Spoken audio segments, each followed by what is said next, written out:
The Courageous Coaching Podcast is hosted by Sophia Antoine, a certified life coach supporting women in their efforts to improve their self-esteem. Today we're talking about life, relationships, and everything in between. Take it away, Sophia.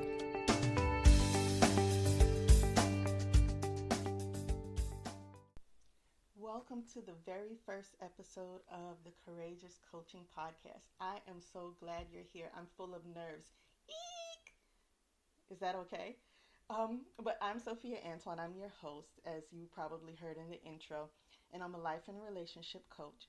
I work with women who have been crushed by low self-esteem, engulfed in people-pleasing, and women who have been abused emotionally, physically, or sexually. Again, I'm so glad you're here to join me on this journey. This is something totally new for me, not talking, but having a podcast. So I hope you'll bear with me. Let me give you a few disclaimers. I rarely edit. I don't plan to edit my podcast. I want it to be real. I may make mistakes. I may slip up on a word. I may have to speak to my family in the background because I do work from home.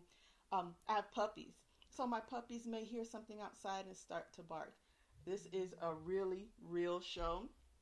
So I want you to know that and just realize this is life. This is life for me. So I don't work entirely from home, but this part of my life is done from home. My coaching, I either do on location, which I live in South Florida, Fort Lauderdale to be exact, or I do it virtually. So let's get down to just a few things about me. I'm originally from Jamaica. My heritage is Jamaican, and I've lived in Florida the majority of my life. I moved away to Atlanta for a while. I lived in Macon for a while. I've not lived anywhere north of Georgia, but I like to visit. I like to travel other states and other countries, so I like to do that. I was a teen mom, so I had my first child when I was 15. So that in and of itself is another episode. So I did graduate high school after that, and I did go off to college thereafter. So I have 2 degrees actually.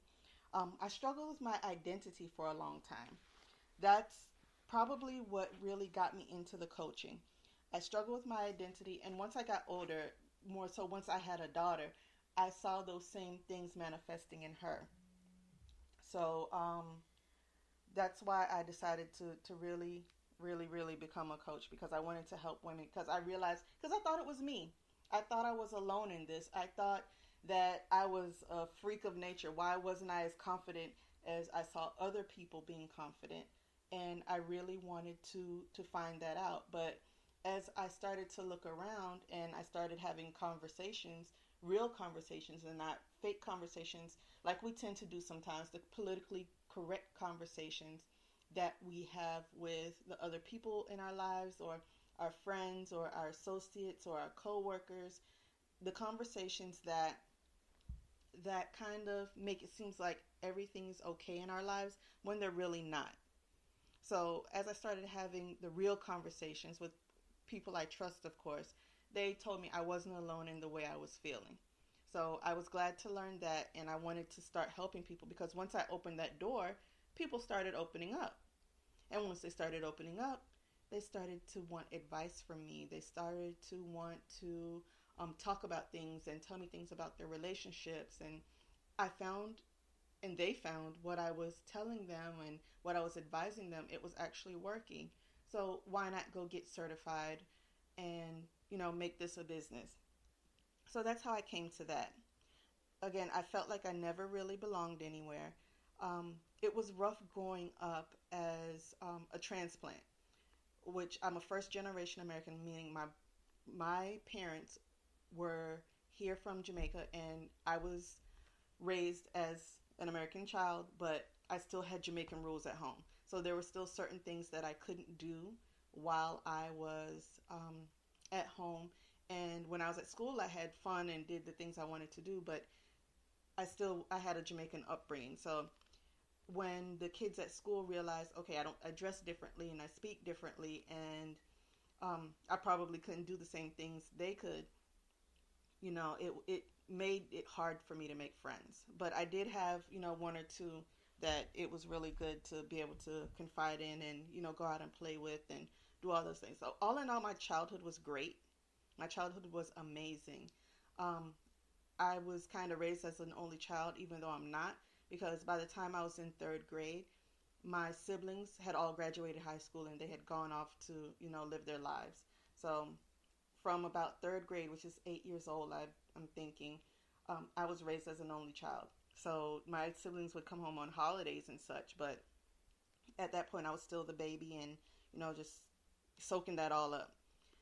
I found that I needed to do something about my life because I went from relationship to relationship. And this is just me telling you guys about me. So if it seems like I'm skipping from subject to subject, I'm really not. This is all about me because I want to get all of this out in the open up front so you can know that I am no different than you are. No different from you. So I went from relationship. See, that's the mess up I'm talking about. Relationship to relationship. And I tried to find my identity in men when I was really unhappy with myself. So a lot of those relationships didn't end well. And it was crazy. Looking back, it was like, how do people do that? And I know I can't imagine being single nowadays. I really can't. So it's really difficult. And it gave me, on top of identity issues, it gave me body image issues. Um, and I was really, really depressed and down for a very long time. So, I did have to actually take medication for a while. So, if one thing I want to make clear, there's nothing wrong with having to take medication for being depressed. Just be aware that that shouldn't be the end all be all. Did I say that right? Not sure. Be all end all. Just make sure that's not the only thing you're doing. Care about yourself. Watch your diet. Do some exercise. Do other things to help you kind of get over those down times or maybe when your medication is wearing off. Okay? So I did that and I got tired of it. You know, those feelings when you kind of get tired and you say, you know what, I'm sick and tired of being sick and tired. I don't want to do this anymore. You're kind of like at your rope's end. Is that right? Rope's end? Yeah, rope's end. And again, this is a really real podcast. You're at your rope's end, your wit's end, and you're just like, I'm going to do something different. And from that moment on, that's what I did. It wasn't easy, so please don't let me make it sound like it was easy, because it wasn't. It was difficult because I had to retrain my brain. I had to develop new habits. I had to eat differently. I had to just do everything differently. I had to change the people I was hanging around. I had to change the places I was going. So everything in my life warranted change, and that's exactly what I did. I eventually did learn how to love myself, although I still slip and I fall into many episodes where I kind of have to snap myself out of it. But I think all of us do in any given area where you're kind of like, you start questioning yourself and you be like, snap out of it. So it's one of those things.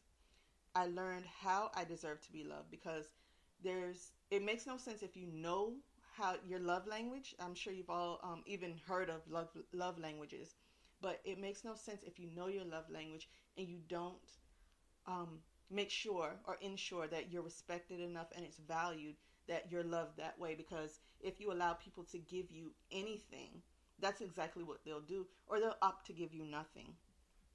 I want to help women do the same thing. This is the big part. This is where I get emotional because I see so many women hurting from day to day, and it pains me because I see them doing things over and over. Or even I have friends that'll come to me about one relationship problem and then get into a different problem. I'm sorry, they get into a different relationship, but they have the same problem.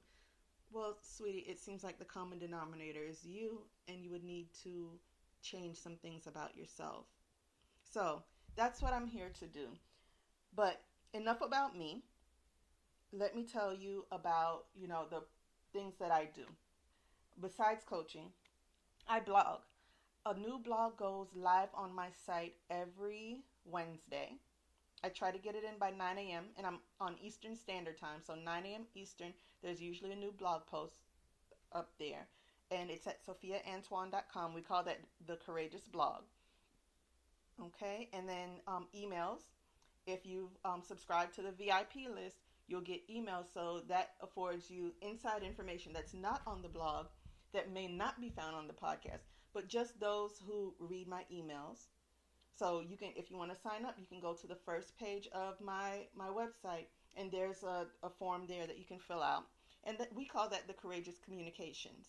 It's more in-depth information, and it's a two-way conversation because I will always, always, always invite you to respond to me. And even if I forget to put it at the end of the email, please feel free to respond to me. This is your open invitation right now to talk back to me, because I don't want it to seem like I'm talking at you. There's nothing worse than me talking at a person and they're letting it like go in one ear and out the other. I want us to converse. Okay? So I do podcasts, as you can hear. I also have coaching programs where I offer one-on-one and group coaching. So I know one-on-one is more expensive, but group coaching is more cost effective. So, whatever it is that I'm offering this month or the next month, if you want to get in with the group, we can always do a group coaching program. I offer workshops. So these are special pop-up presentations that are anywhere from an hour to two. I try not to make my workshops too long, but they're just on mini subjects, or they're a mini offering before I start a group coaching, so you can kind of see what it's all about. And of course, I do live engagements. I love to travel and I like to speak live. So I do live engagements, and I will talk about, whatever topic correlates to whatever the engagement is about. So that's basically it. I'm a mom. I only told you about one child, but I actually have three. My husband and I have three children. They're almost grown. Well, we have one that's an adult. He's 23. That was my very first. And he is in pharmacy school. I have a daughter that's in college. I keep saying but I didn't have her by myself. We have a daughter that's in college, and she is doing physical therapy. And then we have one that's still in high school. So he's the baby of the bunch, and we are just ready to, help him decide what he wants to do in life and to get him, on the road to good things. So we are very interactive parents. We're not the type to, okay, you're 18 and kick you out. We are the type that will, still offer guidance, but let you make your own choices. So I know everyone has a different parenting style. So this is my invitation to you. If you want to give me feedback on my podcast, this is really short. This is going to be a really short episode, but the episode length is yet to be determined. It depends on what I'm talking about, who I'm talking to, because I will do some interviews, but I will talk about self-care because I think it's so important for women to do self-care. I think it's important for us to discuss relationships. And it's important to discuss it with people outside of your immediate circle because you can get a different take on it. And we talk about life. We talk about, I said relationships. And we just talk about things in general, stuff in general, because goal setting. I know that's my focus. There you go. Lost it for a minute. But that's my focus for February. First week is always going to be goal setting. So the next episode will be all about goal setting. So this is advance notice. Start thinking about what you want to accomplish next month. And whether it be personal, whether it be professional, whether it be parental, whatever you want to achieve or work towards achieving, let's do that. Let's work on that, because I want you to send me your goals via email. You can do it now or you can do it with the next episode, but you can send to Hey There, and that's HEYTHERE at sophiaantoine.com.